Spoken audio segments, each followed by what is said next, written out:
Lupa subscribe, like, bunyikan lonceng, dan share. Kerajaan Langit, suatu sistem pemerintahan yang sangat otoriter. Mereka menyatakan bahwa setiap makhluk hidup yang tidak bisa mereka kendalikan adalah siluman yang harus dihancurkan. Hingga suatu hari muncul raksasa yang berani menentang kerajaan langit. Namun sayangnya raksasa itu dapat dikalahkan.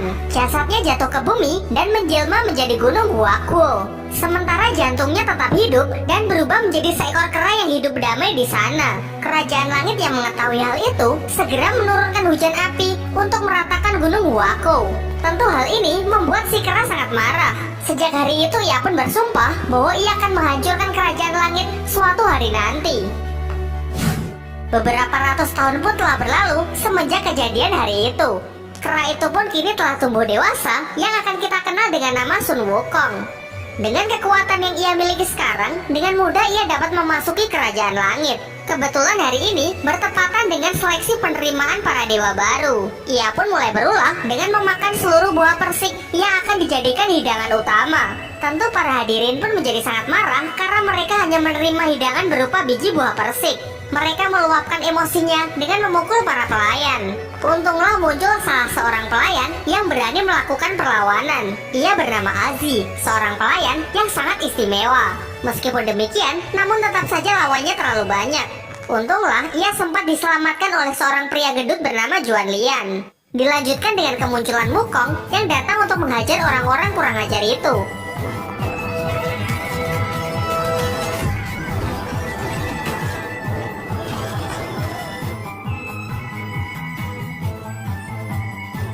Kehebohannya ini mengundang para pasukan langit. Kemudian ia mengeluarkan toya sakti dari telinganya untuk mengalahkan mereka semua.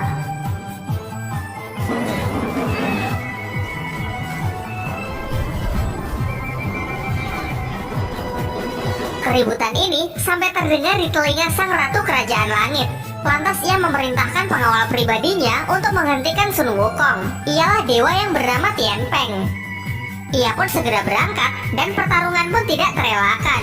Pada awalnya mereka bertaruh secara seimbang. Mereka pun terus mengadu senjata mereka masing-masing.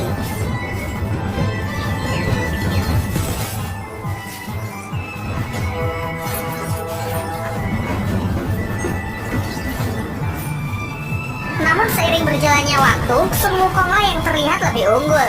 Ia memperbesar toya saktinya untuk menghentikan serangan Tian Peng dan meratakan tempat itu. Hingga akhirnya seorang dewa pun datang untuk menghentikan serangan Sun Wukong.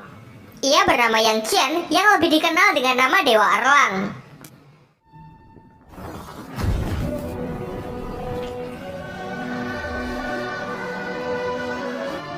Kemunculannya kini pun membuat keadaan menjadi berbalik. Dengan pukulannya cukup memukul mundur Sun Wukong bersama toya saktinya. Tak cukup dengan hal itu, Sun Wukong pun mencoba menyerangnya dari jarak dekat. Namun hasilnya pun tetap sama saja karena pukulan dari Dewa Erlang terlalu kuat. Sun Wukong yang telah tertangkap dibawa ke sebuah gua tempat hukuman para dewa. Namun ia tidak sendirian karena Dewa Erlang turut menemaninya. Dari percakapan mereka pun diketahui bahwa sebenarnya Dewa Erlang adalah anak dari Dewi Kerajaan Langit yang menikahi seorang manusia. Demi untuk menebus kesalahan ibunya, ia pun mengabdikan dirinya untuk Kerajaan Langit. Sementara itu, Azi pergi menemui sang ratu demi meminta pengampunan untuk Dewa Erlang. Menurutnya ia tidak bersalah dan tidak sepantasnya turut menerima hukuman. Dari sini juga diketahui bahwa Azi sebenarnya adalah putri dari sang ratu. Karena melakukan suatu kesalahan, ia pun menghukumnya untuk menjadi pelayan selama 100 tahun. Dengan mengabulkan permintaan dari putrinya, akhirnya ia pun bersedia untuk membebaskan Dewa Erlang.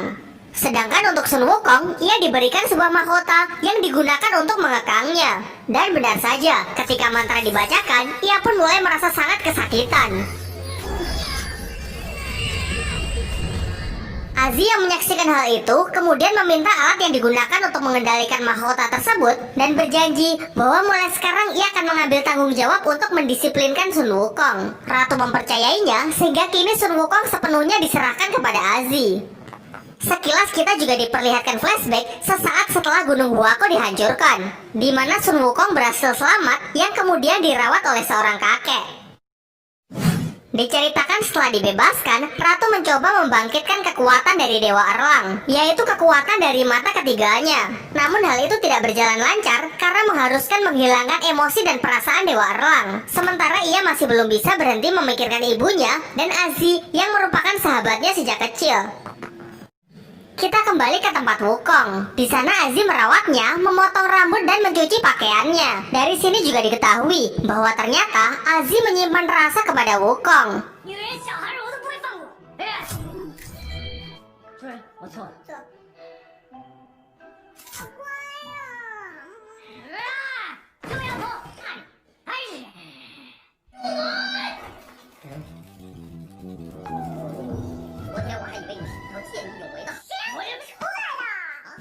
Setelah itu, sang ratu mengadakan tur untuk mengelilingi kerajaan langit. Dengan sengaja ia memprovokasi Wukong karena ia menduga bahwa jantung siluman yang dulu pernah mengacaukan kayangan masih hidup dan bereinkarnasi menjadi Wukong. Wukong pun terpancing sehingga dia mencuri kunci untuk membuka gerbang cincin takdir.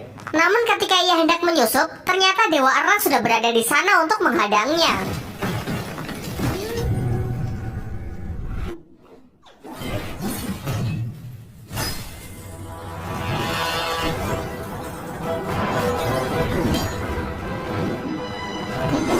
Pertarungan yang dahsyat pun tak terhindarkan yang membuat runtuhnya jembatan takdir.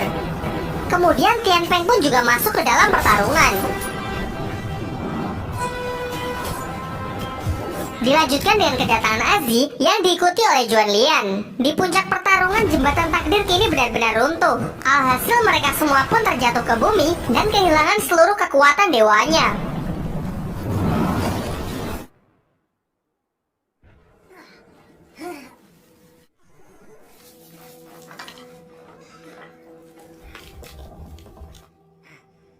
Kekuatan mereka benar-benar sepenuhnya lenyap, bahkan untuk mengangkat senjata saja mereka tidak mampu. Meskipun tanpa kekuatan, mereka tetap bersemangat untuk melanjutkan pertarungan. Melihat benda asing yang tiba-tiba jatuh dari langit, warga setempat pun langsung mengepung mereka. Para penduduk berpikir bahwa mereka ini adalah jelmaan dari siluman. Tentu Azi menyangkalnya dan Juan Lian menakuti mereka dengan senjata kimianya. Di tengah ketegangan mereka, tiba-tiba awan siluman yang sangat mengerikan muncul dari langit. Sontak semuanya pun menjadi panik dan berlarian untuk mencari perlindungan.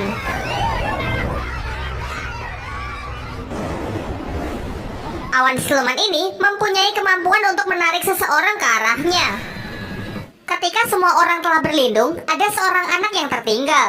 Untunglah dari belakang muncul seorang gadis yang datang untuk menyelamatkannya. Tian Peng yang menyaksikan dari jauh melihat bahwa gadis itu sangat mirip dengan kekasihnya yang telah lama pergi. Ia bernama Ayu yang diusir dari kerajaan langit akibat melakukan suatu kesalahan. Namun usaha gadis itu sia-sia karena tidak ada yang dapat menghentikan amukan dari siluman awan. Kemudian Tian Peng langsung berlari dan mengorbankan dirinya demi untuk menyelamatkan gadis dan anak itu. Di detik-detik terakhirnya, untunglah Sun Wukong bersama Dewa Erlang datang membantunya. Kemudian Juan Lian memerintahkan Azi untuk menembakkan senjata kimianya ke arah awan siluman itu. Ternyata senjata Juan Lian memiliki kemampuan untuk membekukan udara. Kini Tian Peng pun berhasil diselamatkan dan awan itu juga berhasil untuk diusir. Kemudian Wukong dan Dewa Erlang pun diikat karena mereka dianggap sebagai ancaman. Singkat cerita, mereka pun mengetahui kalau siluman awan sudah kerap datang ke tempat ini. Mereka sering menculik warga dan telah menghabiskan seluruh persediaan air. Karena hal ini, mereka telah kehilangan sumber makanan karena tak mampu menanam padi. Dari sini juga diketahui bahwa tempat ini dahulu merupakan Gunung Huaguo. Sementara itu, kini Tian Peng tengah dirawat oleh gadis yang mirip Ayu. Tian Peng pun menjadi sangat yakin karena gadis ini memiliki batu meteorit yang hanya dimiliki oleh Ayu. Namun ia tidak dapat mengingat apapun dan mengatakan kalau ia sudah memiliki batu itu sejak kecil. Sebenarnya Tian Peng ingin menunjukkan batu yang ia miliki. Namun sayangnya kemarin batu tersebut tersedot oleh siluman awan. Di waktu yang bersamaan, tiba-tiba Erlang dimarahi oleh seorang ibu yang memiliki masalah dengan ingatannya. Ibu-ibu tersebut menganggap bahwa Dewa Erlang adalah anaknya yang telah meninggal. Singkat cerita, mereka sepakat untuk menetap demi menyelamatkan warga desa dari ancaman siluman awan. Pertama, mereka membuat sebuah meriam dengan peluru potasium nitrat guna untuk membekukan siluman awan. Wukong dan Erlang juga meminta Juan Lian untuk dibuatkan senjata dengan efektivitas dan akurasi yang lebih tinggi. Dari sini Erlang juga sudah menyadari mengenai kedekatan antara Wukong dan Azi. Namun tiba-tiba ia dipanggil oleh ibu-ibu yang memarahinya kemarin. Di sana ibu-ibu itu memberikan Erlang sebuah kentang manis yang padahal hanya sebuah batu. Ternyata ia masih menganggap kalau Dewa Erlang adalah putranya yang telah meninggal.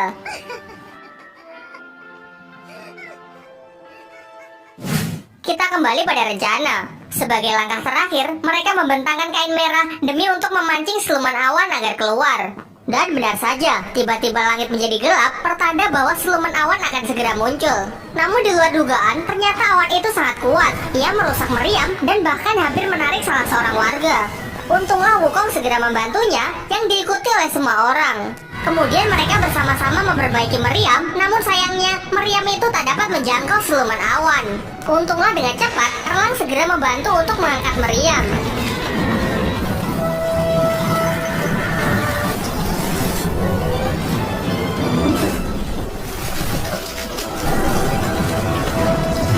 Dengan ini, akhirnya siluman awan pun berhasil ditangkap.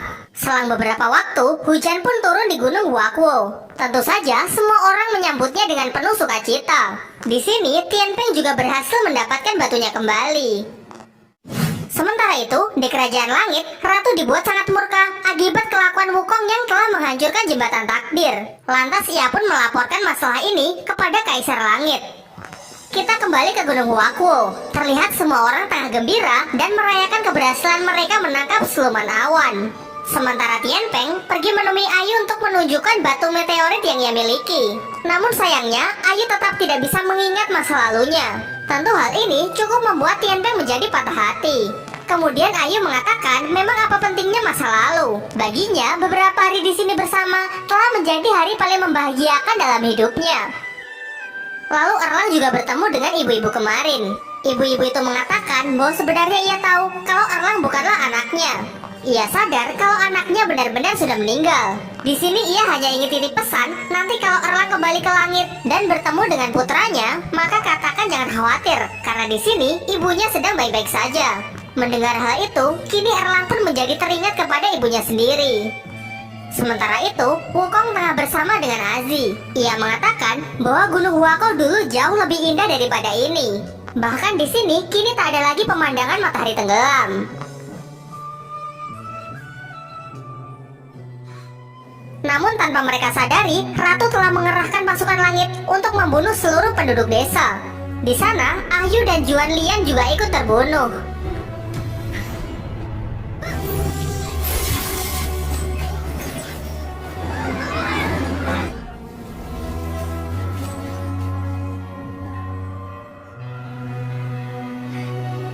Tentu saja, pembantaian ini membuat Wukong menjadi sangat marah.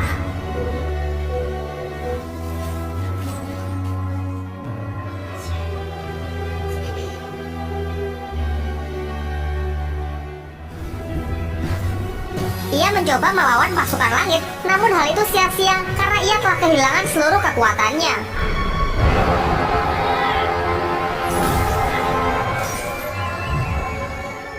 Kemudian sang ratu mengatakan bahwa seharusnya warga desa sudah mati sejak kemarin. Campur tangan dari kalian hanya akan membuat mereka mendapatkan harapan palsu. Hal ini juga merupakan pembelajaran bagi mereka bahwa mereka tidak bisa mengubah takdir. Setelah itu, Ratu membawa mereka kembali ke Kerajaan Langit untuk menerima hukumannya. Wukong yang dihukum mati tetap menahan rasa sakit karena ia masih ingin hidup. Ia masih memegang janji yang harus ia penuhi, yaitu membawa Azi untuk melihat matahari tenggelam di Gunung Huakuo. Karena tak tega melihat kondisi Wukong, Azi pun membohonginya agar ia mau menyerah.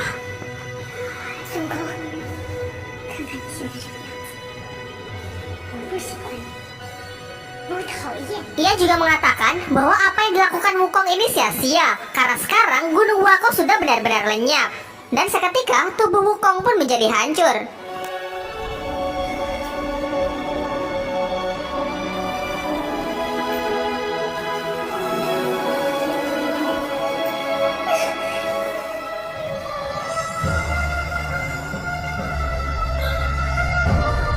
Sementara jantung abadi milik Wukong kini berada di tangan sang ratu.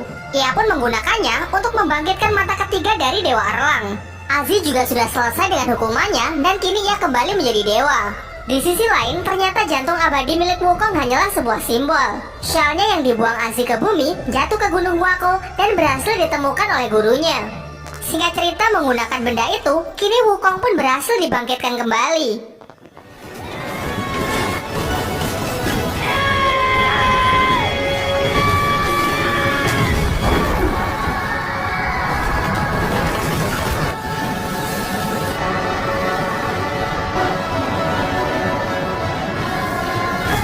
Kemudian ia memanggil siluman awan yang kemarin ia tangkap untuk mengantarnya menuju kerajaan langit. Di sana ia mengamuk dan dengan mudah ia dapat mengalahkan seluruh pasukan langit.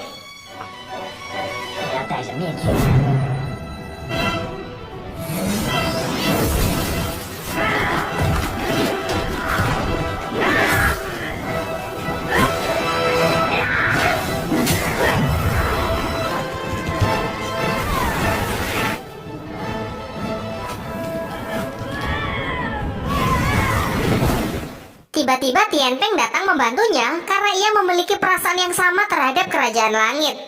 Sementara itu, ternyata Aziz melanjutkan perjuangan Wukong untuk menghancurkan cincin takdir. Namun sayangnya sang ratu mengetahuinya sehingga ia membunuh Aziz. Wukong yang merasakannya langsung pergi menuju lokasi.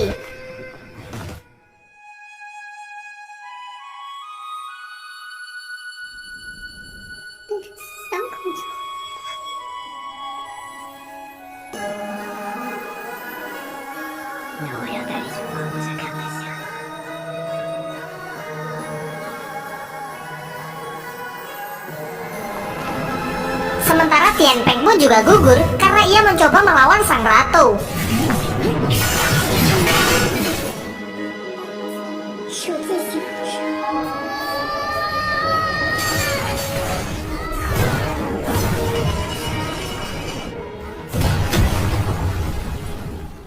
Wukong lalu menggabungkan mahkota dengan tongkatnya sebagai bentuk semangat Aziz. Dengan itu kini ia pun mampu menghancurkan pertahanan dari sang ratu.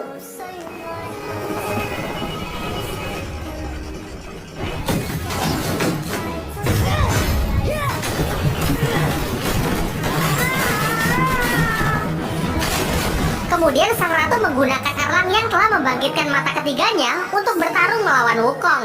Dengan perginya orang-orang yang ia sayangi, kini ia pun berhasil menghilangkan seluruh perasaannya.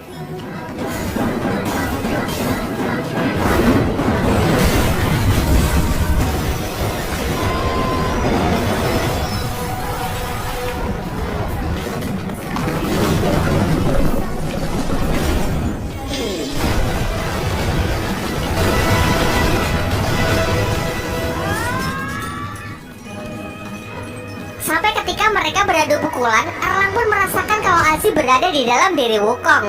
Hal itu menyadarkannya dan kini ia malah berbalik melawan sang ratu. Mereka pun saling bekerja sama untuk mengalahkan sang ratu yang kini telah berubah menjadi Titan.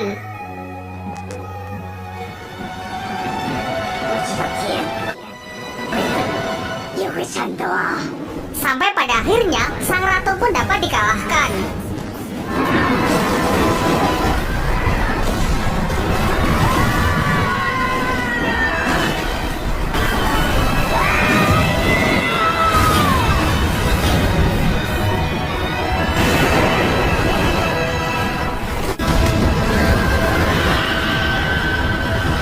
Setelah kejadian itu, sejarah pun mencatat bahwa Dewa Erlang telah membantu mengusir siluman di kerajaan langit. Ia pun dipromosikan menjadi jenderal untuk menjaga gerbang selatan. Sementara Sun Wukong yang dicap sebagai siluman tidak ada pilihan lain selain kembali ke Gunung Wakwo. Namun ini semua masih belum berakhir. Wukong berjanji akan kembali dan membawa semua makhluk yang menentang takdirnya untuk bertempur melawan kerajaan langit.